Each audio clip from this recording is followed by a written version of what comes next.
Most of the Americans know my people, the Roma people of Europe, from the series called My Big Fat Gypsy Wedding. And if you are wondering, yes, I am a Roma woman. I'm also an art historian and a curator. I'm like an old lady in the curatorial context. I curated the 2007 first Roma pavilion in Venice, and I have been active in including the largest minority into the art history discourse of Europe and scholarship. Roma have been present in Europe since the late 15th century. The first depiction of a Roma person is actually from 1490, and this image is attributed, so we know that it's a Roma person, and it's in the Prague National Gallery at the moment. But Roma have been present in Europe for over 600 years with a history of close entanglement with European states. And it's a history of larger and smaller genocides, forced evictions and forced migration that I don't have the time to extend on. With an elegant, large jump into the presentation in medias res, I would like to start from my first slide and show you how, interestingly, in the modernity, we have some gadgets. Just go. Thank you. Oh, good. So, in the panoptic regime of Central and Eastern European modernity, Central, Eastern, and Southern European modernity, actually, Roma became dependent of what we call the agents and primitives, in quotations, of Western art. What I mean by this, that the artists of Central, Eastern, and Southern Europe did not travel to Tahiti or exotic locations, and they did not go to Aix-en-Provence to find their inspiration for the primitive. They went to their closest Roma settlement, which was in close proximity, mainly, most probably around 30-50 kilometers of their location. We need to consider this operationality of the Roma model. And from the other hand, we need to remember the bohemianism of the avant-garde. So when we are considering how the avant-garde bohemianism actually identifies with the underclass and how the artists of Bohemia connect with the traveling nomadic gypsy, in quotation again, we need to reference the minority that they were in contact with, which is the Roma people, the underclass of Europe, and the underclass being continuously evicted and forced into migration. So, and yes, we can theorize further on how Giorgio Agamben refers to the camp, which is originally the most visible camp in European history, is the camp of the gypsies, the camp of the Roma people. So the nomos of the modern, in Giorgio Agamben's philosophy and literature, is the camp. And we can go to the Hannah Arendt's references of we refugees. We often use this term, actually, when we say we Roma. We consider ourselves, based on Ethel Brooks, professor of Rutgers University's text, we consider ourselves the ultimate avant-garde, actually, based on these theories. So I go on to describe to you that from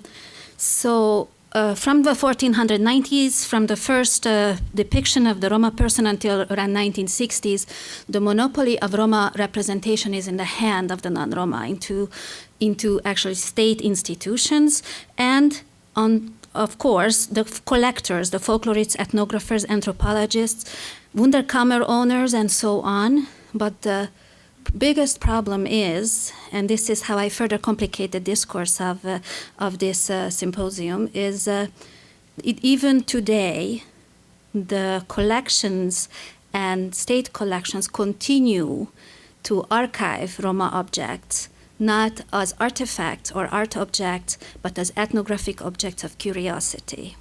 So while we have developed a very sophisticated and sensitive discourse with the distant other on restitution, reconciliation, and healing, the very approximate internal colony of Europe, 12 million people, have not been able to engage in a similar discussion. And I am bringing you examples of the self-healing or self-led reconciliation process, which is conducted by artists of Roma origin. And I will show you Roma artists, and you might think, okay, is this again naive or outsider art or some kind of ethnic phenomena? But I'm actually projecting an image by Emilia Rigova, who has received the Chapin Award of Slovakia, which goes to the best Slovakian artist 2018. And Emilia Rigova is sitting there smiling at the moment. She didn't know that I have embedded her photo into the presentation. And yes, we Roma also have a discourse on blackness, and we connect to this whole notion of how to align with other racialized, feminized, and oppressed minorities. And one of the reasons why I bought Emilia's artwork is because I would like to demonstrate this strategy, which is a resistant and insurgent strategy. So Roma artists bring together Roma bodies in one space. Every single exhibition opening or performed artistic event demonstrates the power of this gigantic minority coming together in public spaces and demonstrates this assembly as a threat in front of the very homogenic nation states in front of which we are performing our assembly. There are, of course, other insurgent and resistance strategies. One of them, for example, in a very traditional minority, is addressing the double minority position of women and working on the deconstruction of the taboos within the community. So here, Selma Salman, who's coming from a family of metal collectors, which is a very traditional occupation in Europe for the Roma people, she is using this household madness, what she calls, to, as you see, express her madness with the double minority position of hers. And I'm bringing another example. You most probably recognize the Reichstag building of Germany, in front of which Delaine Lebas, who is an English gypsy traveler from the United Kingdom, is performing her Medea performance. This was in 2012, when by 2012 this memorial for the murdered Roma and Sinti under the national this is the Holocaust. This is the memorial for the murdered Sinti and Roma during the National Socialist regime. This is the name of the memorial, which the German government built for over 21 years. And this is the site of the memorial after 21 years of a building process. So Delaine Lebas performed the launching of the memorial, and on the next day, there were a significant number of Roma people actually joining her here. And again, being in the public space and calling the attention of the media is a very important strategy when it comes to Roma representation and the notion of Roma art. So what I propose is that since the 1960s, this notion of Roma art has become a very important methodology for Roma, in which we are able to transcend national boundaries, creating a mutually accessible, translatable, and inspirational political culture that invites universal participation.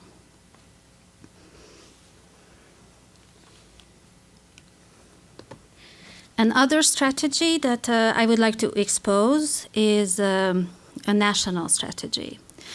A national strategy which is connected to a diasporic nation or a nation without a territory, a nation without a state structure.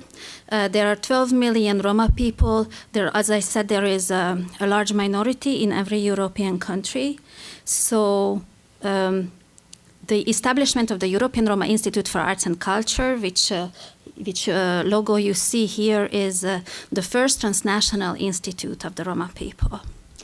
And if you think about the establishment of Alliance Française, or the Cervantes Institute, or the Goethe Institute, this is a similar cultural diplomatic function for the Roma. So how do we perform the cultural diplomacy of a nation that is not recognized and basically does not exist?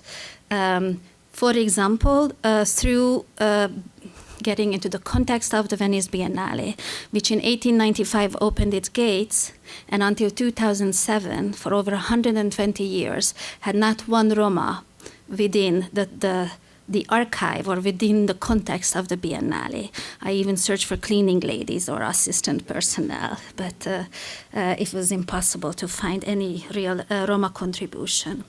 So by being present at the Venice Biennale, we challenge this old constellation of the art world based on national representations. We line up as the very serious officials of our non-existing state and cultural ministers and so on. We delegate each other titles, and we celebrate our artists together. And this is an excellent way to challenge, actually, the paradigm of national representations, and also to invite allies, Roma, non-Roma, and align with other communities. So in this alliance, we find a lot of power and inspiration for other collateral events. I'm not sure you know this is the name for all non-territorial representations, non-nation states, and collaborative projects at the Venice Biennale. So after we come together, and only within the intimacy of the community, we discuss the irony and the beauty of what it means to be a Roma person today. Thank you.